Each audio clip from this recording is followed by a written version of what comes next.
ডাকসুর ইতিহাসে আমরা যে পরিমাণ ভোট পেয়েছি, আমাদের প্যানেল যে পরিমাণ ভোট পেয়েছে, বাংলাদেশের ইতিহাসে এর আগে কোনো প্যানেল এত ভোট পায় নাই। এবং আমরা নির্বাচিত হয়ে গত 10 মাসে আমরা যা কাজ করেছি, ডাকসুর এবং ঢাকা বিশ্ববিদ্যালয়ের 105 বছর ইতিহাসে এত কাজ কেউ করে নাই। ঢাকা বিশ্ববিদ্যালয়ে ছাত্র সংসদ নির্বাচন হয়েছে, ডাকসু নির্বাচনে আমাদের উপর শিক্ষার্থীরা তারা আস্থা রেখেছে। এবং ডাকসুর ইতিহাসে আমরা যে পরিমাণ ভোট পেয়েছি, আমাদের প্যানেল যে পরিমাণ ভোট পেয়েছে, বাংলাদেশের ইতিহাসে এর আগে কোনো প্যানেল এত ভোট পায় নাই। এবং আমরা নির্বাচিত হয়ে গত 10 মাসে আমরা যা কাজ করেছি, ডাকসুর এবং ঢাকা বিশ্ববিদ্যালয়ের 105 বছর ইতিহাসে এত কাজ কেউ করে নাই।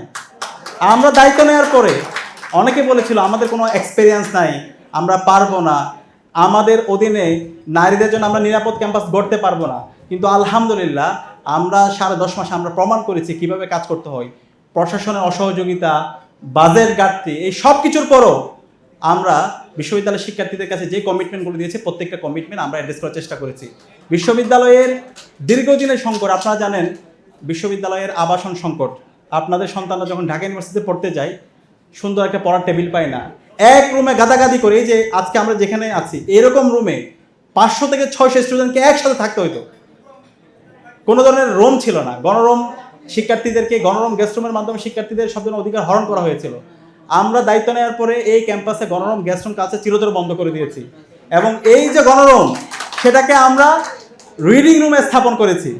এবং বিশ্ববিদ্যালয়ের আবাসন সংকট যেন না থাকে, 2841 কোটি টাকার যে প্রকল্প, সেই প্রকল্পের আওতায় বিশ্ববিদ্যালয়ে ছাত্র এবং ছাত্রীদের জন্য মোট 10টা হল নির্মাণ হবে। এবং চাইনা সরকারের সাথে আমরা কোলাবোরেশন করে নারী শিক্ষার্থীদের জন্য 1500 সিটের একটা হল নির্মাণ কাজ ইতিমধ্যে আমরা শুরু করে দিয়েছি। তো এই হলগুলো আশা করতেছি আগামী 1 থেকে 1.5 বছরের মধ্যে হল নির্মাণের কাজ শেষ হয়ে যাবে। এটা যদি হয়, ইনশাআল্লাহ ঢাকা বিশ্ববিদ্যালয়ের আর কোনো আবাসন সংকট থাকবে না। একই সাথে আপনারা জানেন সেন্ট্রাল মসজিদ, 65 বছরে এই মসজিদে কোনো সংস্কার হয় নাই। আমরা দায়িত্ব নিয়ে এই মসজিদে সংস্কার করেছি, প্রায় 3.5 কোটি টাকার কাজ করেছি। এখন পর্যন্ত প্রশাসন আমাদেরকে বিভিন্নভাবে অসহযোগিতা করছে, এরপর আমরা আমাদের কাজ করে যাচ্ছি। এবং আমাদের পরিকল্পনা এই মসজিদকে একটা কালচারাল সেন্টারে রূপান্তর করা, এবং এই মসজিদের মধ্যে সব ধরনের ফ্যাসিলিটিস থাকবে। এটার জন্য প্রায় আমরা 400 কোটি টাকার ফান্ড নিয়ে এসেছি, এবং এটা খুব দ্রুত আপনারা দৃশ্যমান দেখতে পাবেন। এর বাইরে আমাদের নারী শিক্ষার্থীদের জন্য আপনারা জানেন 65 লক্ষ টাকা খরচ করে আমরা জিমনেশিয়াম তৈরি করেছি। বিশ্ববিদ্যালয়ে 105 বছরের ইতিহাসে সান্ধ্যকালীন বাস ছিল না। অনেক শিক্ষার্থীদের তাদের টিউশন থাকে, তাদের ক্লাস থাকে। আমরা রাত 9টা 8টা পর্যন্ত তাদের জন্য সান্ধ্যকালীন বাস সার্ভিস চালু করেছি, শনিবারের বাস সার্ভিস চালু করেছি। এরকম অসংখ্য কাজ আমরা ইতিমধ্যে কী কী কাজ করেছি সেটা তালিকা তৈরি করেছি। আলহামদুলিল্লাহ এখন বিভিন্ন রিপোর্ট হয়েছে, সার্ভে হয়েছে। সেই সার্ভে রিপোর্ট অনুযায়ী বিশ্ববিদ্যালয়ের 80 থেকে 85% শিক্ষার্থীরা তারা আমাদের কাজের উপর হ্যাপি, এবং তারা মনে করে আমাদের লিডারশিপে স্টুডেন্টরা ক্যাম্পাসে তাদের পড়াশোনার পরিবেশ বেড়েছে, এবং ক্যাম্পাসে ভায়োলেন্স লেভেল, মারামারি একদম শূন্যের কোটায় চলে এসেছে। তো এই কথাগুলো বলার মূল কারণ হচ্ছে আমরা মাত্র 10.5 মাস সময় পেয়েছি। এই 10.5 মাসের মধ্যে আমরা প্রমাণ করেছি ঢাকা বিশ্ববিদ্যালয়কে কিভাবে বিনির্মাণ করতে হয়। এবং ইনশাআল্লাহ যখন আমরা এই নগরের দায়িত্ব পাবো, ইনশাআল্লাহ ঢাকার 55 বছরে যে বঞ্চনা, যে জুলুমতন্ত্র, যে দুর্নীতি, রাহাজানির মাধ্যমে এই ঢাকার অবারিত সম্ভাবনাকে নষ্ট করে দেওয়া হয়েছে, ইনশাআল্লাহ আমরা এক মেয়াদের মধ্যে ঢাকার চেহারা পরিবর্তন করে দেবো ইনশাআল্লাহ। এবং ইতিমধ্যে আপনারা দেখতে পেয়েছেন আমাদের আব্দুল সাত্তার সুমন ভাই, আপনাদের এই অঞ্চলের এই ওয়ার্ডের 19 নম্বর ওয়ার্ডের তিনি একজন সমাজসেবক, দীর্ঘদিন ধরে কাজ করতেছেন। তিনি আপনাদের সুখে দুঃখে অংশীদার ছিলেন। নেতা হচ্ছেন তিনি, যিনি সবসময় জনতার কাতারে থাকেন। যখন করোনা মহামারী হয়েছিল আপনারা দেখতে পেয়েছেন সবাই কিন্তু যার যার মতো ঘরের মতো আবদ্ধ ছিল, কিন্তু আব্দুল সাত্তার সুমন প্রত্যেকের বাড়িতে বাড়িতে গিয়েছে, সিলিন্ডার নিয়ে, অক্সিজেন নিয়ে, মেডিসিন নিয়ে, খাবার নিয়ে। আব্দুল সাত্তার সুমন এবং তার টিম প্রত্যেকের বাড়িতে বাড়িতে গিয়ে আমাদের ওই সমস্ত যারা অসুস্থ ছিল তাদের জন্য, মহামারীতে যারা আক্রান্ত ছিল তাদের জন্য ট্রিটমেন্টের ব্যবস্থা করেছে। এবং বিভিন্ন ধরনের এই এলাকায় যেন চাঁদাবাজি, টেন্ডারবাজি, রাহাজানি না থাকে তার বিরুদ্ধে গণসচেতনতা তৈরি করেছে। তরুণদেরকে খেলাধুলার প্রতি তাদেরকে আকৃষ্ট করার জন্য এবং তাদেরকে সুস্থভাবে তৈরি করার জন্য বিভিন্ন ধরনের খেলাধুলা থেকে শুরু করে বিভিন্ন ধরনের রিক্রিয়েশনমূলক কাজ প্রতিনিয়ত আয়োজন করছে। এর বাইরেও আমরা বিভিন্ন ধরনের ডেভেলপমেন্ট কাজের সাথে আব্দুল সাত্তার সুমন ভাইকে দেখতে পাচ্ছি। এইবার যে কুরবানি ঈদে আমরা দেখতে পেয়েছি যারা এখানকার দুস্থরা আছে, অসহায় মানুষ আছে, তাদের মাঝে কোরবানির যে উপহার সেগুলো পৌঁছে দেওয়া হয়েছে এবং বিভিন্ন কাজের সে কাজও আমরা দেখতে পেয়েছি।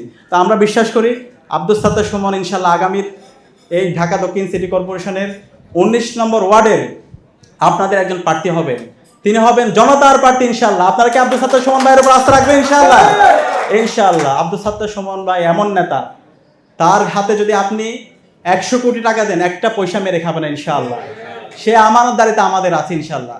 এবং আব্দুস সাত্তার সুমন কাউন্সিলর নির্বাচিত হয়ে তিনি আপনাদের নেতা হবেন না, তিনি আপনাদের সেবক হবেন ইনশাআল্লাহ। তিনি সবসময় জনতার কাতারে থাকবেন ইনশাআল্লাহ। আব্দুস সাত্তার সুমনের হাতে আপনাদের জীবনের নিরাপত্তা থাকবে, যারা ব্যবসায়ী আছেন আপনাদের সম্পত্তির নিরাপত্তা থাকবে, আমার এখানে যারা মা বোনরা আছেন তাদের ইজ্জতের নিরাপত্তা থাকবে ইনশাআল্লাহ। সুতরাং আমরা বিশ্বাস করি আগামীর বাংলাদেশে ইনশাআল্লাহ আমরা একটা ইনসাফের বাংলাদেশ, শহীদদের আকাঙ্ক্ষার আলোকে বাংলাদেশ বিনির্মাণ করতে চাই। সেই বাংলাদেশে সৎ, দক্ষ, আদর্শ নেতৃত্ব যারা ইতিমধ্যে নিজেদের কাজের মাধ্যমে প্রমাণ করেছে, আব্দুস সাত্তার সুমনদের মতো নেতৃত্বকে আমরা বাছাই করবো ইনশাআল্লাহ। আপনারা কি পারবেন ইনশাআল্লাহ? ইনশাআল্লাহ। এবং আমরা কথার চেয়ে, গলাবাজির চেয়ে আমরা কাজ দিয়ে প্রমাণ করবো ইনশাআল্লাহ। যেভাবে আমরা ডাকসুতে প্রমাণ করেছি এবং যেভাবে বিভিন্ন ছাত্র সংসদ এবং জুলাই বিপ্লব পরবর্তী আজ পর্যন্ত আমরা আমাদের কাজের মাধ্যমে প্রমাণ করেছি। আমাদের নেতা ডক্টর শফিকুর রহমান প্রমাণ করেছে কিভাবে জুলাই বিপ্লবকে ধারণ করতে হয়, কিভাবে শহীদদের আকাঙ্ক্ষার কথা বলতে হয়। জুলাই বিপ্লব নিয়ে সবচেয়ে বেশি কাজ করেছে বাংলাদেশ জামাত ইসলামী। প্রত্যেক শহীদ পরিবারের কাছে গিয়েছে, শহীদদেরকে নিয়ে স্মারক বের করেছে, ডকুমেন্টারি তৈরি করেছে এবং এই গণহত্যা, শিশু হত্যার চিত্রগুলো যেন সারা দুনিয়ায় ছড়িয়ে দিতে পারে, সেই জুলাই গণহত্যার চিত্রগুলো, স্মারকগুলো আরবিতে ট্রান্সলেট করেছে, ইংরেজিতে ট্রান্সলেট করে সারা দুনিয়ার বিভিন্ন জায়গায় সেগুলো পৌঁছে দিয়েছে। তো আমরা আশা রাখছি এই জুলাই বিপ্লবকে ধারণ করে আমরা আগামীর একটি সুন্দর ইনসাফের বাংলাদেশ বিনির্মাণ করব এবং সেই বাংলাদেশ বিনির্মাণ করার জন্য অবশ্যই সামনের যে স্থানীয় সরকার নির্বাচন আছে, সেই নির্বাচনে আমাদের সৎ, দক্ষ এবং আমানতদার যে প্রার্থীরা আছে তাদেরকে বাছাই করতে হবে। আমরা কি পারবো ইনশাআল্লাহ? ইনশাআল্লাহ। সেই উদাত্ত আহ্বান জানিয়ে আব্দুস সাত্তার সুমন সহ আমাদের সবার জন্য দোয়া চেয়ে এবং আপনাদের সবাইকে ধন্যবাদ জানিয়ে আমি আমার কথা এখানে শেষ করছি। আসসালামু আলাইকুম রহমতুল্লাহ।